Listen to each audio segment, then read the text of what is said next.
ഫേസ്ബുക്കിലും ഇൻസ്റ്റഗ്രാമിലും നിങ്ങൾ പോസ്റ്റ് ഇടുമ്പോൾ താഴെ ബൂസ്റ്റ് പോസ്റ്റ് എന്ന് പറയുന്ന നീല നിറത്തിലുള്ള ഒരു ബട്ടൺ നിങ്ങൾക്ക് കാണാൻ സാധിക്കും. അത് ക്ലിക്ക് ചെയ്ത് പൈസ കൊടുത്താൽ സെയിൽസ് കൂടുമോ? ഹായ് നമസ്കാരം, ഞാൻ മുബാറക് സിജെ. ഫ്രീ മെറ്റാഡ്സ് കോഴ്സിന്റെ പുതിയൊരു വീഡിയോയിലേക്ക് എല്ലാവർക്കും സ്വാഗതം. നിങ്ങൾ ഇൻസ്റ്റഗ്രാമിലും ഫേസ്ബുക്കിലൊക്കെ ഒരു പോസ്റ്റ് ചെയ്യുന്ന സമയത്ത്, പോസ്റ്റ് ആവാം, റീൽസ് ആവാം, പോസ്റ്റ് ചെയ്യുന്ന സമയത്ത് നിങ്ങൾ കണ്ടിട്ടുണ്ടാവും ബൂസ്റ്റ് പോസ്റ്റ് എന്ന് പറയുന്ന ഒരു ചെറിയൊരു നീല കളറിലുള്ള ഒരു ബട്ടൺ കണ്ടിട്ടുണ്ടാവും. ശരിക്കും ഇത് ക്ലിക്ക് ചെയ്ത് കഴിഞ്ഞാൽ നിങ്ങൾക്ക് സെയിൽസ് വർദ്ധിക്കും? അതല്ല, ബൂസ്റ്റ് പോസ്റ്റ് അല്ലാതെ ആഡ്സ് മാനേജർ വഴി മാത്രമാണോ നമ്മൾ ആഡ് റൺ ചെയ്യേണ്ടത്? ഇതാണ് നമ്മൾ ഇന്നത്തെ വീഡിയോയിൽ നോക്കുന്നത്. പലരും എന്നോട് ചോദിക്കാറുണ്ട്, ബ്രോ ഞാൻ പോസ്റ്റ് ബൂസ്റ്റ് ചെയ്തു, പക്ഷെ എനിക്ക് റിസൾട്ട് ഒന്നും വരുന്നില്ല, ലൈക്കും ഷെയറും വരുന്നുണ്ട്, അപ്പോൾ ഞാൻ എന്താണ് ചെയ്യേണ്ടത് എന്നുള്ളത് ചോദിക്കും. അപ്പോൾ ഞാൻ അവരോട് പറയും, നിങ്ങൾ ബൂസ്റ്റ് പോസ്റ്റ് അല്ല ചെയ്യേണ്ടത്, ആഡ്സ് മാനേജർ വഴിയാണ് ചെയ്യേണ്ടത് എന്നുള്ളത് ചോദിക്കും. അപ്പോൾ അവർ എന്നോട് തിരിച്ചു ചോദിക്കുന്ന ഒരു ചോദ്യം വെച്ചാൽ, ഇത് രണ്ടും ഒന്ന് തന്നെ അല്ലേ എന്നുള്ളതാണ് ചോദിക്കാറ്. അപ്പം ഈ ഒരു കൺഫ്യൂഷൻ ഉണ്ട് എന്നുണ്ടെങ്കിൽ നിങ്ങൾക്കുള്ളതാണ് ഈ ഒരു വീഡിയോ. തീർച്ചയായിട്ടും ഈ വീഡിയോ സ്കിപ്പ് ചെയ്യാതെ കാണുക. നിങ്ങൾക്കൊരു വീഡിയോ യൂസ്ഫുൾ ആയിട്ടുണ്ടെങ്കിൽ താഴെ മെറ്റാന്ന് കമൻറ്റ് ചെയ്യാനും, ഈ വീഡിയോ ഇഷ്ടപ്പെട്ടിട്ടുണ്ടെങ്കിൽ മറ്റുള്ളവർക്ക് ഷെയർ ചെയ്യാനും മറക്കരുത്. ചാനൽ സബ്സ്ക്രൈബ് ചെയ്യില്ലെങ്കിൽ സബ്സ്ക്രൈബ് ചെയ്യാനും മറക്കരുത്. അപ്പോൾ ഇന്നത്തെ വീഡിയോയിൽ ബൂസ്റ്റ് പോസ്റ്റ് എന്താണ് എന്നുള്ളതും ആഡ്സ് മാനേജർ എന്താണെന്നുള്ളതും വിശദമായിട്ട് നിങ്ങൾക്ക് മനസ്സിലാവുന്ന രീതിയിൽ ഞാൻ എക്സ്പ്ലെയിൻ ചെയ്യുന്നുണ്ട്. അപ്പം എന്താണ് ആഡ്സ് മാനേജർ എന്നുള്ളത് ആദ്യത്തിൽ നമുക്ക് നോക്കാം. ആഡ്സ് മാനേജർ എന്നുള്ളത് സിമ്പിളായിട്ട് പറഞ്ഞാൽ പ്രൊഫഷണൽ ആയിട്ട് ആഡ്സ് മാനേജ് ചെയ്യാൻ ഉപയോഗിക്കുന്ന ഒരു ടൂളാണ്, മെറ്റയുടെ ഒരു ടൂളാണ് ആഡ്സ് മാനേജർ എന്നുള്ളത്.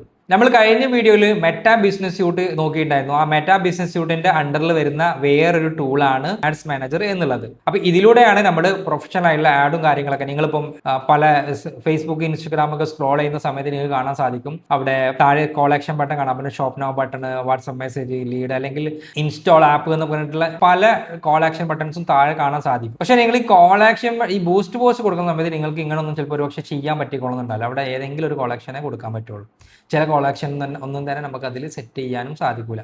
മെറ്റാ ആഡ്സും ബൂസ്റ്റ് പോസ്റ്റും തമ്മിലുള്ള പ്രധാനപ്പെട്ട വ്യത്യാസങ്ങൾ എന്താണെന്നുള്ളത് നോക്കാം. സിമ്പിളായി പറഞ്ഞാൽ മെറ്റയുടെ പരസ്യങ്ങൾ നിയന്ത്രിക്കുന്ന ഒരു പ്രൊഫഷണൽ ടൂളാണ് മെറ്റാ ആഡ്സ് മാനേജർ എന്നുള്ളത്. നമ്മൾ കഴിഞ്ഞ വീഡിയോയിൽ മെറ്റാ ബിസിനസ് സ്യൂട്ട് എന്ന് പറഞ്ഞ ഒരു ടൂൾ പരിചയപ്പെട്ടു. അതിൻ്റെ ഉള്ളിൽ വരുന്ന വേറൊരു ടൂളാണ് മെറ്റാ ആഡ്സ് മാനേജർ എന്നുള്ളത്. അതായത് ഈ മെറ്റാ ആഡ്സ് മാനേജർ ഉപയോഗിക്കുമ്പോൾ നമുക്ക് കിട്ടുന്ന പ്രധാനപ്പെട്ട കുറച്ച് ഗുണങ്ങൾ ഞാൻ പറഞ്ഞുതരാം. നിങ്ങൾക്ക് ഇൻസ്റ്റഗ്രാമിൽ വേണോ, ഫേസ്ബുക്കിൽ വേണോ, ഓഡിയൻസ് നെറ്റ്വർക്കിൽ വേണോ, ഇതിൽ തന്നെ ഏതെല്ലാം പ്ലേസ്മെന്റിൽ നമുക്ക് ആഡ് റൺ ചെയ്യണം, ഏതൊക്കെ തരം ആളുകളിലേക്ക് എത്തണം തുടങ്ങിയിട്ടുള്ള എല്ലാ കാര്യങ്ങളും നിയന്ത്രിക്കാൻ നമുക്ക് ഈ മെറ്റാ ആഡ്സ് മാനേജറിലാണ് സാധിക്കുക. അപ്പോൾ മെറ്റാ ആഡ്സ് മാനേജർ എന്ന് വലിയൊരു പ്ലേ ഗ്രൗണ്ടാണ്, നിങ്ങൾക്ക് ഇഷ്ടമുള്ളത് അവിടെ കളിക്കാം. ഇതാണ് മെറ്റാ ആഡ്സ് മാനേജർ എന്ന് പറയുന്നത്. അപ്പോൾ നമുക്ക് മെറ്റാ ആഡ്സ് മാനേജറും ബൂസ്റ്റ് പോസ്റ്റും തമ്മിലുള്ള പ്രധാനപ്പെട്ട വ്യത്യാസങ്ങൾ നമുക്കൊരു ടേബിൾ രീതിയിൽ നോക്കാം. ഫസ്റ്റിൽ നമുക്ക് ഗോൾ സെറ്റ് ചെയ്യുന്ന സമയത്ത് നിങ്ങൾക്ക് ലിമിറ്റഡ് ആയിട്ടുള്ള ഗോൾസ് മാത്രമാണ് ബൂസ്റ്റ് പോസ്റ്റിൽ സെറ്റ് ചെയ്യാൻ പറ്റുക. എക്സാമ്പിളായിട്ട് പറയുകയാണെങ്കിൽ ലൈക്ക്, ഷെയർ തുടങ്ങിയുള്ള കാര്യങ്ങൾക്ക് മാത്രമാണ് നിങ്ങൾക്ക്, അല്ലെങ്കിൽ ജസ്റ്റ് മെസ്സേജ് വരിക തുടങ്ങിയുള്ള കാര്യങ്ങൾക്ക് മാത്രമാണ് നിങ്ങൾക്ക് ബൂസ്റ്റ് പോസ്റ്റിൽ സാധിക്കുള്ളൂ. എന്നാൽ ആഡ്സ് മാനേജറിലേക്ക് പോകുന്ന സമയത്ത് നിങ്ങൾക്ക് ഇവിടെ വെബ്സൈറ്റ് ട്രാഫിക് കൂട്ടാം, അതേപോലെ തന്നെ ലീഡ് ജനറേഷൻ, സെയിൽസ് ക്യാമ്പയിൻ തുടങ്ങിയുള്ള കാര്യങ്ങളെല്ലാം തന്നെ നിങ്ങൾക്ക് ചെയ്യാൻ സാധിക്കുക മെറ്റാ ആഡ്സ് മാനേജർ, അതായത് ആഡ്സ് മാനേജറിലാണ്. രണ്ടാമതായിട്ട് വളരെ ഇമ്പോർട്ടൻ്റ് ആയിട്ടുള്ള മറ്റൊരു ഭാഗമാണ് ടാർഗറ്റ് എന്ന് പറയുന്നത് നിങ്ങൾക്ക് ലിമിറ്റഡ് ആയിട്ടുള്ള ടാർഗറ്റ് മാത്രമാണ് ബൂസ്റ്റ് പോസ്റ്റിൽ സെറ്റ് ചെയ്യാൻ സാധിക്കുക. എന്നാൽ നിങ്ങൾ ആഡ്സ് മാനേജറിലേക്ക് പോകുന്ന സമയത്ത് നിങ്ങൾക്ക് ഓരോ ഡിവൈസിനെ ബേസ് ചെയ്തിട്ടുള്ള ടാർഗറ്റ് സെറ്റ് ചെയ്യാം. അതായത് നിങ്ങൾക്ക് ആൻഡ്രോയിഡ് യൂസേഴ്സിന് മാത്രമായിട്ട് നിങ്ങൾക്ക് ഡിവൈസിനെ മാത്രം സെലക്ട് ചെയ്യാം. അതല്ലെങ്കിൽ നിശ്ചിത രീതിയിലുള്ള ആളുകളിലേക്ക് ബിഹേവിയർ ബേസ് ചെയ്തിട്ടും ലൊക്കേഷൻ ബേസ് ചെയ്തിട്ടും റീമാർക്കറ്റിംഗ് പോലെയുള്ള കാര്യങ്ങൾക്കെല്ലാം തന്നെ നിങ്ങൾക്ക് എന്ത് ചെയ്യാൻ പറ്റും, ആഡ്സ് മാനേജറിൽ ടാർഗറ്റ് സെറ്റ് ചെയ്യാൻ പറ്റും. അപ്പോൾ രണ്ട് വ്യത്യാസങ്ങൾ നിങ്ങൾക്ക് മനസ്സിലായിട്ടുണ്ടെന്ന് വിചാരിക്കുന്നു. മൂന്നാമതായിട്ട് ഇതുപോലെ തന്നെ വളരെയധികം പ്രധാനപ്പെട്ട മറ്റൊന്നാണ്, അതായത് പ്ലേസ്മെന്റ്സ്. ബൂസ്റ്റ് പോസ്റ്റിൽ ഫേസ്ബുക്ക് ആണ് തീരുമാനിക്കുക, അല്ലെങ്കിൽ ഇൻസ്റ്റഗ്രാം ആണ് തീരുമാനിക്കുക, അതല്ലെങ്കിൽ മെറ്റയാണ് തീരുമാനിക്കുക നിങ്ങളുടെ വീഡിയോ ഏതെല്ലാം പ്ലേസ്മെന്റിലാണ് കാണേണ്ടത് എന്നുള്ളത്. എന്നാൽ നിങ്ങൾ ആഡ്സ് മാനേജർ ആണ് ഉപയോഗിക്കുന്നത് എന്നുണ്ടെങ്കിൽ നിങ്ങൾക്ക് ഡിസൈഡ് ചെയ്യാം ഏതെല്ലാം പ്ലേസ്മെന്റിലാണ് കാണിക്കേണ്ടത് എന്നുള്ളത്. പ്ലേസ്മെന്റ് എന്ന് പറഞ്ഞാൽ ഇപ്പം നിങ്ങൾ ഇൻസ്റ്റഗ്രാം റീൽസ്, സ്റ്റോറി, ഫീഡ്, ഇതെല്ലാം തന്നെ ഓരോ പ്ലേസ്മെന്റുകളാണ്. അപ്പോൾ നിങ്ങൾ വീഡിയോ ഇൻസ്റ്റഗ്രാം റീൽസിൽ മാത്രം കാണിച്ചാൽ മതി, അതല്ല നിങ്ങളുടെ വീഡിയോ ഫേസ്ബുക്ക് സ്റ്റോറിയിൽ മാത്രം കാണിച്ചാൽ മതി എന്നുള്ളതൊക്കെ നിങ്ങൾക്ക് എന്ത് ചെയ്യാം, ആഡ്സ് മാനേജറിലൂടെ നിങ്ങൾ ആഡ് റൺ ചെയ്യുന്ന സമയത്ത് നിങ്ങൾക്ക് തീരുമാനിക്കാൻ പറ്റും. മറിച്ച് ബൂസ്റ്റ് പോസ്റ്റിലേക്ക് പോകുന്ന സമയത്ത് ഈ ഒരു ഓപ്ഷൻ ചെയ്യാൻ സാധിക്കില്ല. അടുത്തതായിട്ട് വളരെ ഇമ്പോർട്ടൻ്റ് ആയിട്ടുള്ള മറ്റൊരു പോയിന്റ് എന്താണെന്ന് വെച്ച് കഴിഞ്ഞാൽ ക്രിയേറ്റീവിന്റെ സൈഡിലാണ്. ക്രിയേറ്റീവ് നിങ്ങൾക്ക് പോസ്റ്റ് ചെയ്തിട്ടുള്ള ആ ഒരു പോസ്റ്റ് മാത്രമാണ് ബൂസ്റ്റ് ചെയ്യാൻ സാധിക്കുള്ളൂ. അപ്പോൾ നിങ്ങളെ ബഡ്ജറ്റ് നോക്കുന്ന സമയത്ത് ഒരൊറ്റ ബഡ്ജറ്റിൽ നിങ്ങൾക്ക് ഒരൊറ്റ പോസ്റ്റ് മാത്രമാണ് നിങ്ങൾക്ക് എന്ത് ചെയ്യാൻ പറ്റുക, ബൂസ്റ്റ് ചെയ്യാൻ സാധിക്കാം. എന്നാൽ ആഡ്സ് മാനേജറിലേക്ക് പോകുന്ന സമയത്ത് നിങ്ങൾക്ക് വിവിധ തരത്തിലുള്ള ക്രിയേറ്റീവ്സ്, അതായത് ഒന്നുകിൽ ഫോട്ടോ ആവാം, അതായത് പോസ്റ്റർ ആവാം, വീഡിയോ ആവാം, ആ വീഡിയോയിൽ അല്ലെങ്കിൽ പോസ്റ്ററിൽ തന്നെ വിവിധ തരത്തിലുള്ള ക്യാപ്ഷൻസ് കൊടുത്തിട്ടുള്ള ക്രിയേറ്റീവുകളാവാം.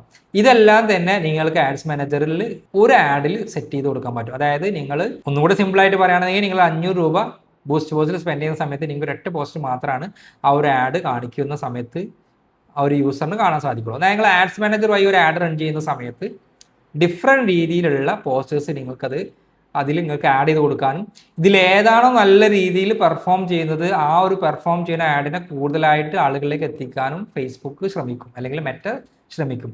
ഈ രീതിയിലുള്ള കാര്യങ്ങളൊക്കെ നമുക്ക് സെറ്റ് ചെയ്യാൻ പറ്റുക ആഡ്സ് മാനേജറിലാണ്. അപ്പോൾ ഇതാണ് മാറ്റം. ഒന്നുകൂടെ ലളിതമായിട്ട് പറഞ്ഞു കഴിഞ്ഞാൽ ബൂസ്റ്റ് പോസ്റ്റ് എന്ന് പറയുന്നത് നിങ്ങളൊരു റെഡിമെയ്ഡ് ഷർട്ട് എടുക്കുന്നത് പോലെയാണ്. അതായത് ചില ആളുകൾക്ക് ഫിറ്റ് ആവും, ചില ആളുകൾക്ക് അത് ഫിറ്റ് ആവില്ല.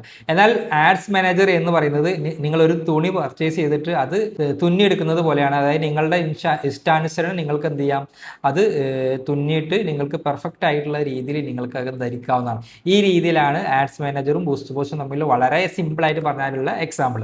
നിങ്ങളൊരു ബിസിനസ് ചെയ്യുന്ന ഒരാളാണെങ്കിൽ തീർച്ചയായിട്ടും നിങ്ങൾ ബൂസ്റ്റ് പോസ്റ്റ് അല്ല ഉപയോഗിക്കേണ്ടത്, ആഡ്സ് മാനേജറാണ് ഉപയോഗിക്കേണ്ടത്. അതിലെ പ്രധാനപ്പെട്ട ഒരു കാരണം പിക്സൽ ട്രാക്കിംഗ്. നിങ്ങളുടെ വെബ്സൈറ്റിൽ ഒരാൾ വന്നിട്ടുണ്ടെങ്കിൽ, നിങ്ങളിപ്പോൾ ഷോപ്പിഫൈ സ്റ്റോർ പോലെയുള്ള അല്ലെങ്കിൽ ഒരു ഇ-കൊമേഴ്സ് വെബ്സൈറ്റോ അല്ലെങ്കിൽ നിങ്ങൾ വെബ്സൈറ്റ് ത്രൂ ഓർഡേഴ്സ് ഒക്കെ പർച്ചേസ് ചെയ്യുന്ന ആളോ അല്ലെങ്കിൽ ലീഡ് ഫോം ഒക്കെ സബ്മിറ്റ് ചെയ്യുന്ന ഒരാളാണെങ്കിൽ തീർച്ചയായിട്ടും നിങ്ങൾ പിക്സൽ ഇൻറ്റിഗ്രേഷൻ ചെയ്തിരിക്കണം. അപ്പോൾ പിക്സൽ ഇൻറ്റിഗ്രേഷൻ ചെയ്യാനും നിങ്ങൾക്ക് ആഡ്സ് മാനേജർ വഴിയാണ് സാധിക്കുക. പിക്സൽ ഇൻറ്റിഗ്രേഷൻ ചെയ്താലാണ് നിങ്ങൾക്ക് വെബ്സൈറ്റിൽ വരുന്ന ആളുകളെ ട്രാക്ക് ചെയ്യാനും അവരുടെ ഇവൻറ്റും കാര്യങ്ങളൊക്കെ ട്രാക്ക് ചെയ്യാനൊക്കെ പിക്സൽ ഇൻറ്റിഗ്രേഷനൊക്കെ ട്രാക്ക് ചെയ്യാനൊക്കെ ഈ ഒരു ആഡ്സ് മാനേജർ വഴിയാണ് സാധിക്കുക. ബൂസ്റ്റ് പോസ്റ്റിൽ നിങ്ങൾക്ക് ആ ഒരു ഓപ്ഷൻ കിട്ടില്ല.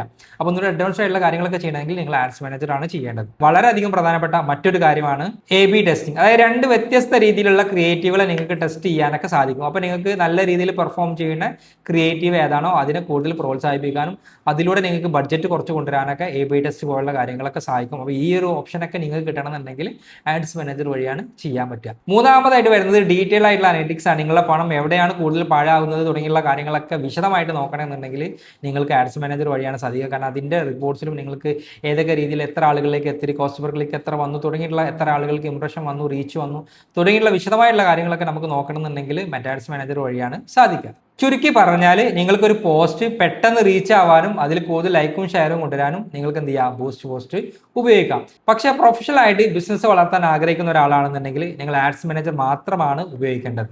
അടുത്ത വീഡിയോയിൽ നമ്മളെങ്ങനെ ആഡ്സ് മാനേജർ ഉപയോഗിക്കാം എന്നുള്ളത് നോക്കാം.